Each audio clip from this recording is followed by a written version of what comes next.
Congratulations, Axell Hodges. Thank you.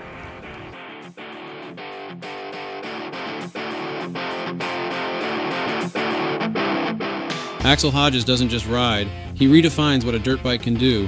From sky-high whips at Slayground to gold medal runs at X Games, he's built a career on pushing limits most riders wouldn't even consider.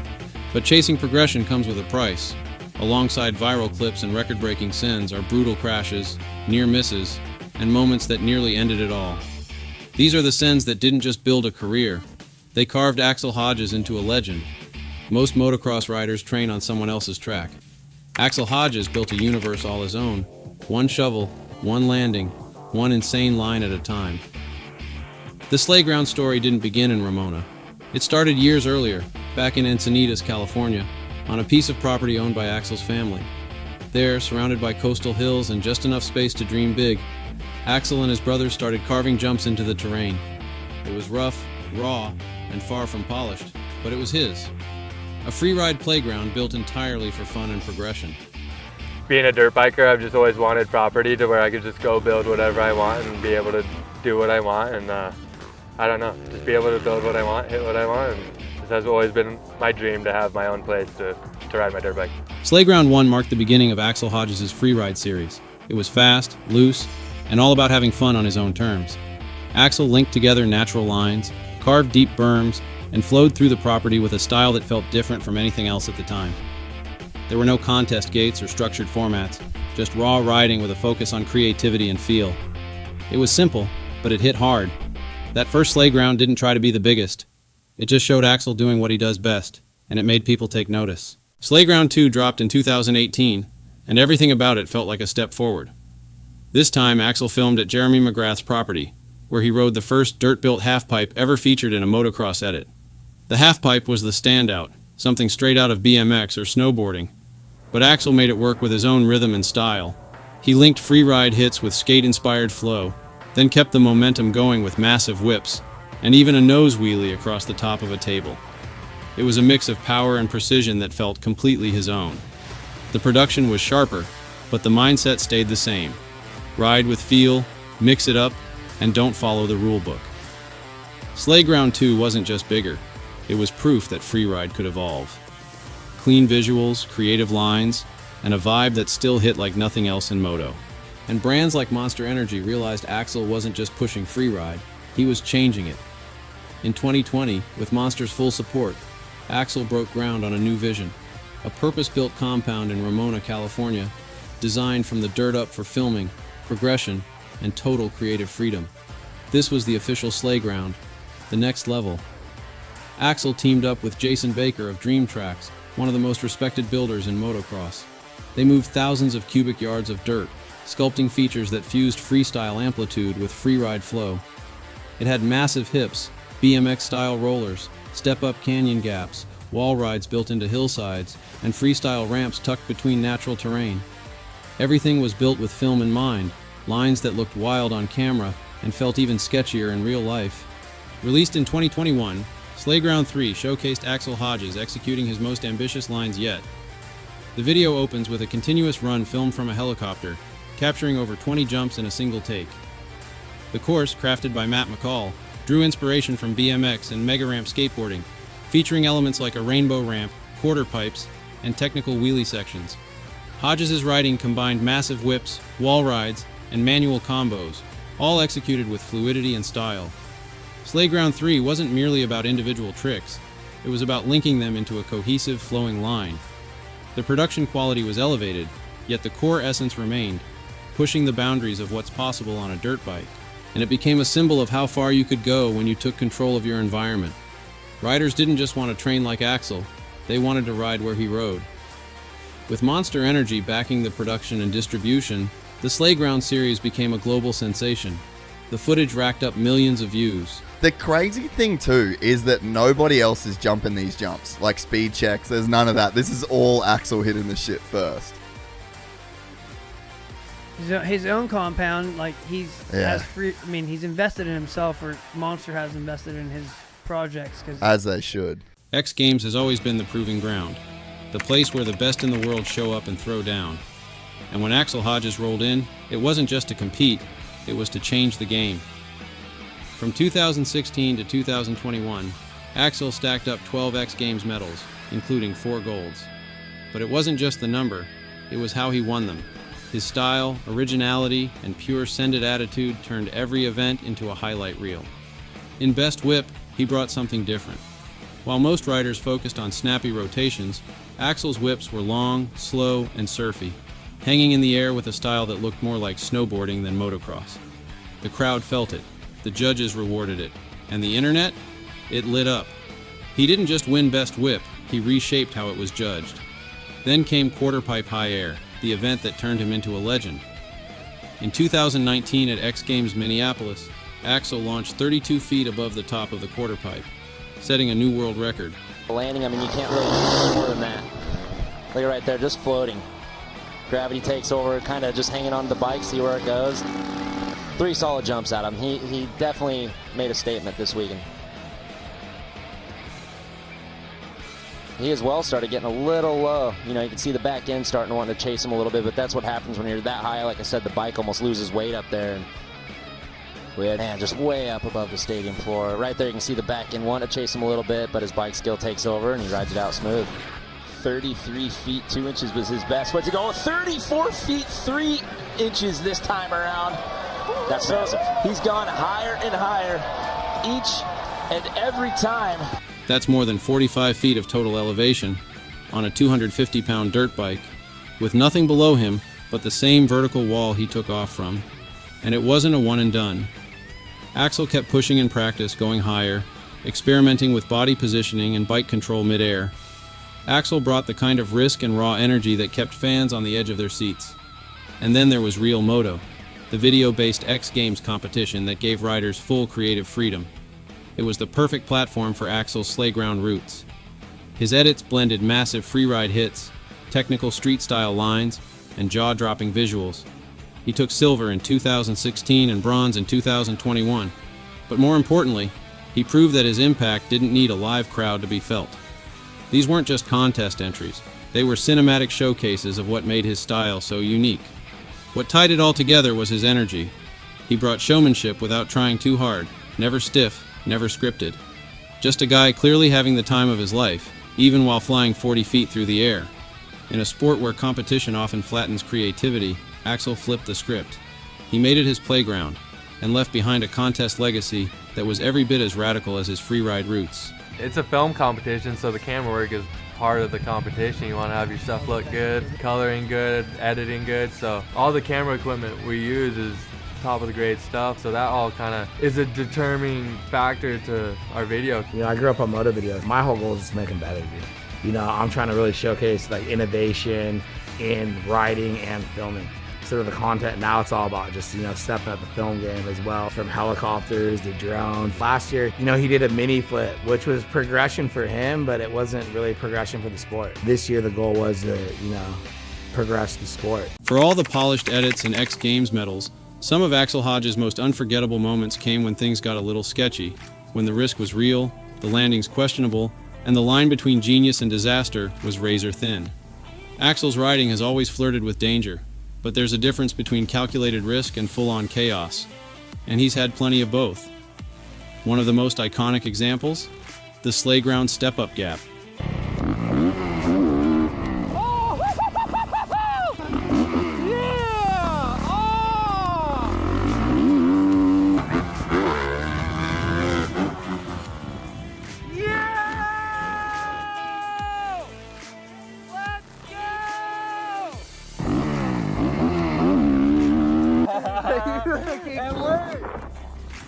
It worked. What do you think, PH? What do you want to name it? I'm calling it the visor smasher. The first time I hit it, my visor went down like that last week. I kept the front up and I felt like I was going over. I was like, oh yeah. I know. At first I was like, oh, it looks good. And I'm like, oh, you might be long, and then dropped on in there. Then there was the massive 150-foot plus gap he attempted in the California hills. It was high speed, low margin, and terrifyingly exposed. It was a straight-up send. Axell cleared it clean, but the run-in was so rough and narrow that even getting to the takeoff was a challenge. He described it as the scariest thing I've ever ridden. But not every send has a smooth ending. 2019, Axell was prepping for what should have been a career-defining moment. The live broadcast of Evil Live 2, where he was set to attempt a record-breaking motorcycle jump and go further than Robbie Madison's 378-foot world record. He'd been pushing harder than ever, lining up massive hits at a private airport, fine-tuning everything for the big day. Axell hit the ramp at over 105 miles per hour, but gave the bike a bit too much lift off the takeoff. The wind caught him just enough to push his balance off in midair. He came down rear wheel first, then slammed the front end hard. The landing crushed his toes up to his shins and sent his weight left, peeling him off the bike. Axell slid nearly 200 feet, hands torn up, before finally coming to a stop. The crash shattered his ankle and left him on the sidelines just days before the live show. Instead of going for history, Axell was headed into surgery, forced to watch Evil Live 2 from the hospital. For a rider built on surviving the sketchiest lines with style, it was a brutal reminder of how quickly freeride can turn, and how the biggest moments sometimes never make it past practice. And again in 2022, while filming at Slayground, Axell over-rotated a step-up whip and landed awkwardly on the downside. The impact fractured his wrist and ribs, putting him on the shelf during another stretch of the season. Still, within weeks he was back on the bike. Axell's also had close calls during high-profile filming missions. While shooting for Real Moto, he came inches from high siding on a slick, curved hip line after losing traction mid-turn. In another clip, he misjudged a transfer from a dirt lip to a wooden quarter pipe, landing just off-center and bouncing sideways. Both times he rode it out, but barely. These aren't fails. They're reminders of just how far Axell is willing to go in pursuit of progression. Because with Axell, the craziest moments aren't always the smoothest. They're the ones where he takes a gamble, rolls the throttle, and barely makes it through. And somehow those are the ones that fans remember most. Axell Hodges didn't just push freeride, he redefined it. At a time when freestyle was becoming increasingly polished and competition-focused, Axell reminded the world that dirt bikes could still be about style, creativity, and doing it your own way. Now, you can go be a freestyle guy and go to X Games and throw all your tricks down and see if you get a good score and get the gold medal and get sponsors. Or now, freeriding's come back around, full circle 25 years later, and people like Axell are making a living by posting cool jumps and just being creative. What made him different wasn't just how high he jumped or how far he sent it. It was how he did it, with flow, with swagger, and without chasing trophies. He made freeride feel fresh again. Whether it was a scrub over a backyard jump or a backflip onto a steep hillside wall ride, Axell showed that moto could have the same energy as skateboarding or snowboarding. Less structure, more soul. And that style spread. A new generation of riders has grown up watching Slayground edits and urban freeride clips, realizing they didn't need a race license or a podium to be great. They just needed a shovel, a camera, and the guts to try something new.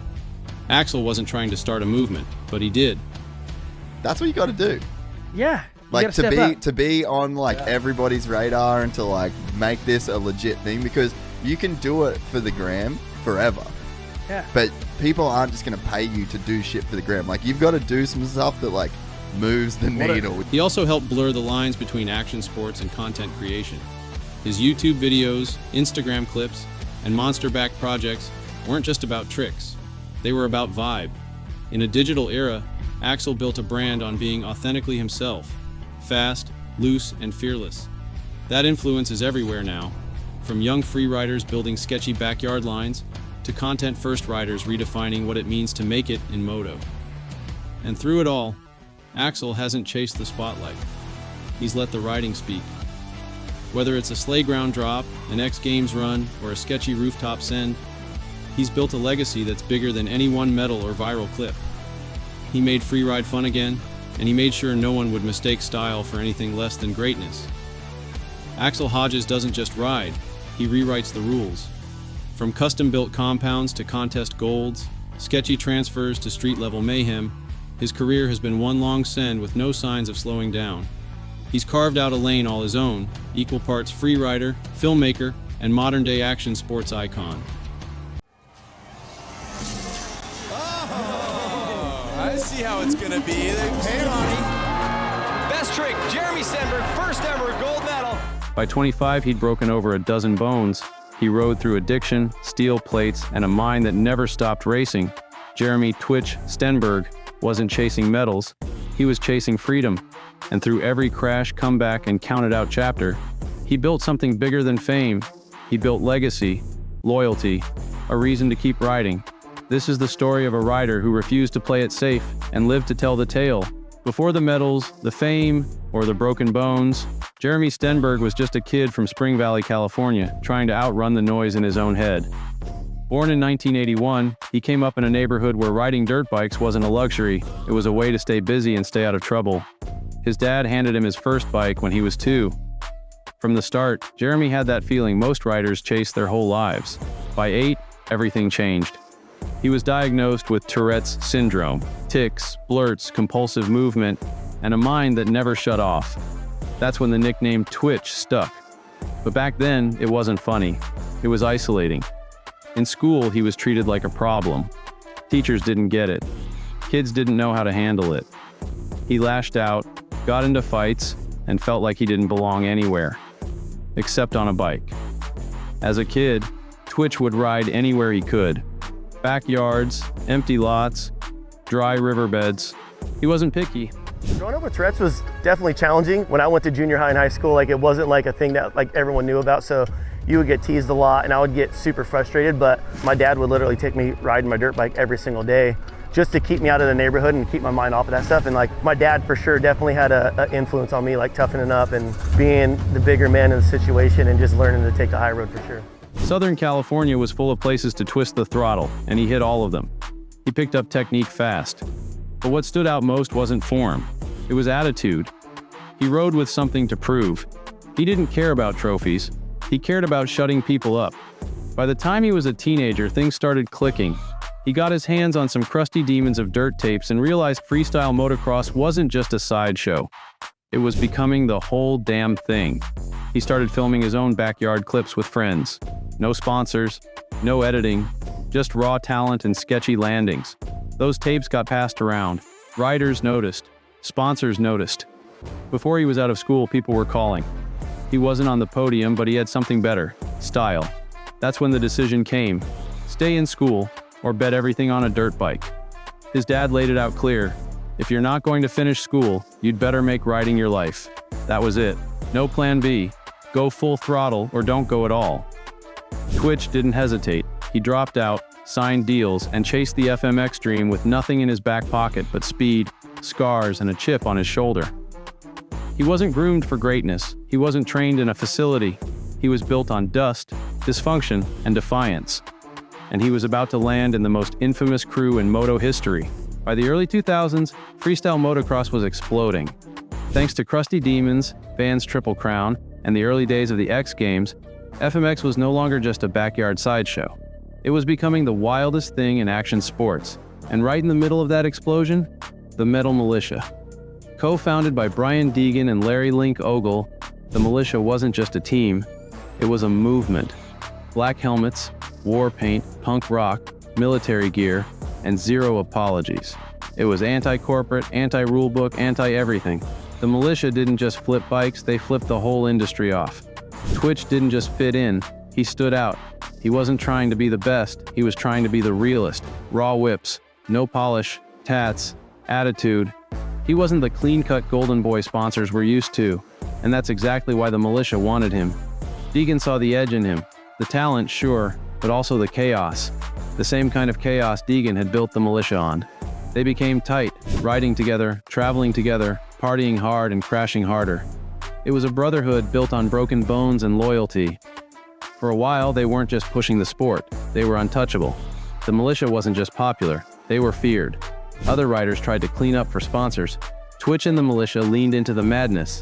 The Mulisha compound wasn't just a hangout, it was a full-on FMX playground. Built on Larry Link Ogle's property, it had massive dirt jumps and ramps, some pushing 120 feet, with sculpted takeoffs and sketchy landings. Twitch and the crew rode it daily, logging endless laps, blowing through gear, and filming every crash and clutch moment. But with that rise came risk. The parties got heavier, the crashes got gnarlier, and the line between performance and lifestyle started to blur. Twitch wasn't slowing down. He was stacking clips, dropping hammers, and showing up in every major FMX video. Crowds followed. So did the cameras. He started carving out his own identity. Inside the Mulisha, but also bigger than it. Fans connected to him, not just because of his riding, but because he was unapologetically himself. He talked like a real dude, rode like he had nothing to lose, and looked like someone who wasn't acting for the cameras, just doing what he loved, the way he wanted to do it. But behind the brotherhood, cracks were starting to show. Deegan was shifting, growing the Mulisha into a brand, getting more serious about business. And Twitch? He was still living fast, still chasing the next ride, the next jump, the next high. They were both icons, but they were moving in different directions. The loyalty stayed, but they weren't riding the same path anymore. Twitch didn't know it yet, but the family that made him famous would eventually become something he had to walk away from. And that break? It wouldn't come clean. My year's been pretty good.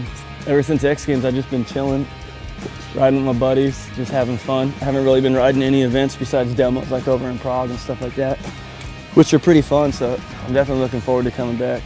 Freestyle motocross has always walked a line between chaos and control. Some riders chase scores, rotations, landing so clean they could be measured in millimeters. Twitch didn't play that game. He chased feel. He didn't care who flipped first. He didn't care who went the biggest. He just wanted to make it look better. What he brought to the table was something harder to define and way harder to fake: style. Definitely a unique contest for sure, you know, like. When the X Games rolled around, Twitch didn't just show up, he made a statement. Whether it was best trick, FMX, or best whip, he brought a vibe no one else had. It wasn't about precision, it was about presence. He wasn't trying to impress the judges, he was trying to make the crowd lose their minds.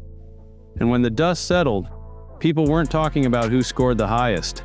They were talking about the dude with tats, a flat brim hat, and a whip so nasty it looked like his bike was breaking midair. That was his superpower. He could throw a whip that bent the laws of physics. He didn't just turn the bars, he threw them. When Twitch hit a jump, you didn't need slow-mo to know who it was. By the time Best Whip became its own event, he was already the fan favorite. Not because it was clean, but because it was raw. His whips were low, dirty, exaggerated. Half the time, he looked like he was about to crash, and then rode away like nothing happened. And the fans loved it. He won Best Whip Gold in 2011 and stacked over 10 X Games medals. But it was the connection, not the hardware, that made him matter. What stuck with fans wasn't the scores. It was the way he did it. He didn't put on a show. He just let the world watch. While some riders gave interviews in sponsor-approved polos, Twitch rolled in with a DBK hoodie and a smirk. He'd tell the truth, even if it wasn't polished. He wasn't selling the sport, he was living it. And for a lot of young riders watching, that hit harder than any backflip combo ever could. He showed them that style mattered. That attitude counted. That looking good and riding loud wasn't something to tone down for the judges. It was the point. You can see his fingerprints everywhere, on whip contests, backyard sessions, and every kid throwing style for the gram. He didn't just rack up points, he redefined what freestyle looked like.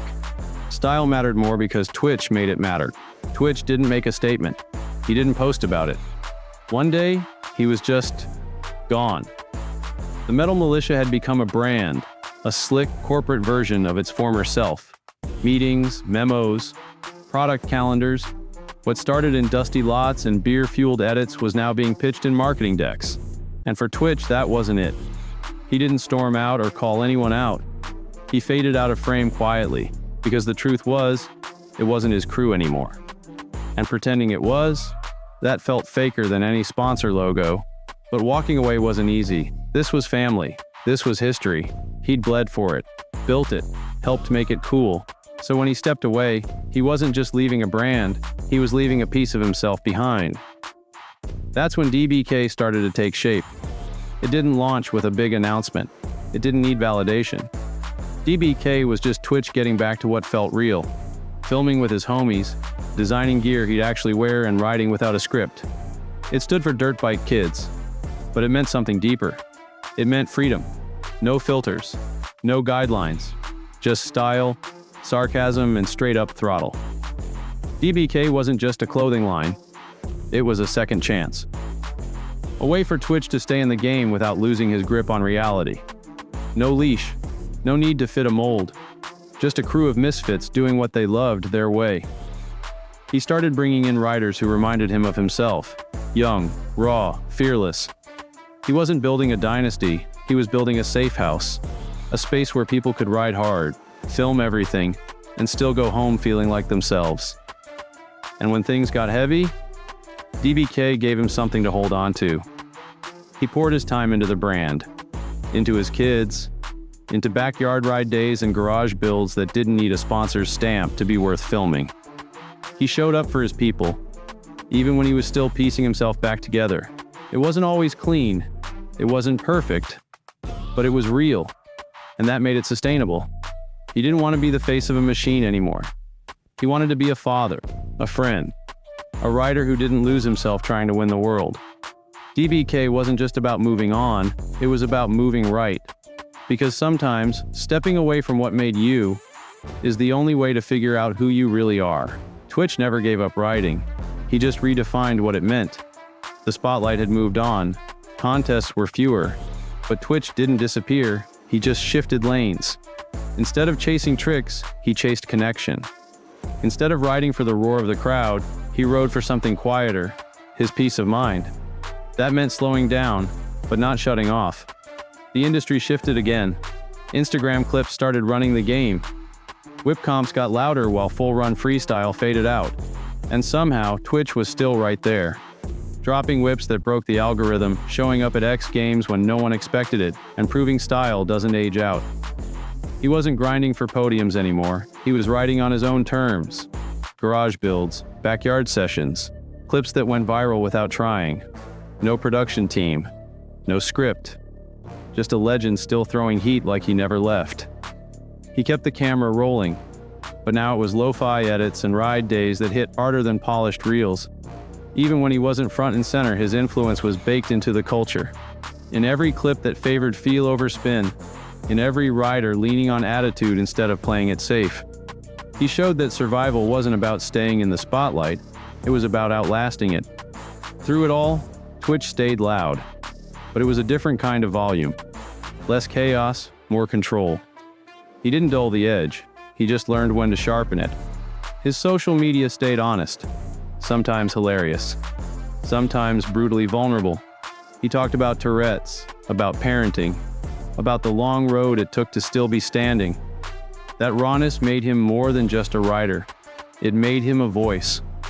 By the time the next generation came up, Twitch wasn't just a legend. They saw him as a blueprint. Proof you could ride hard, fall harder, and still come back without selling out or giving up. He didn't need a stage to feel seen. The riding was still there, just stripped down, personal, and real. What mattered now wasn't proving anything. It was staying true to who he was.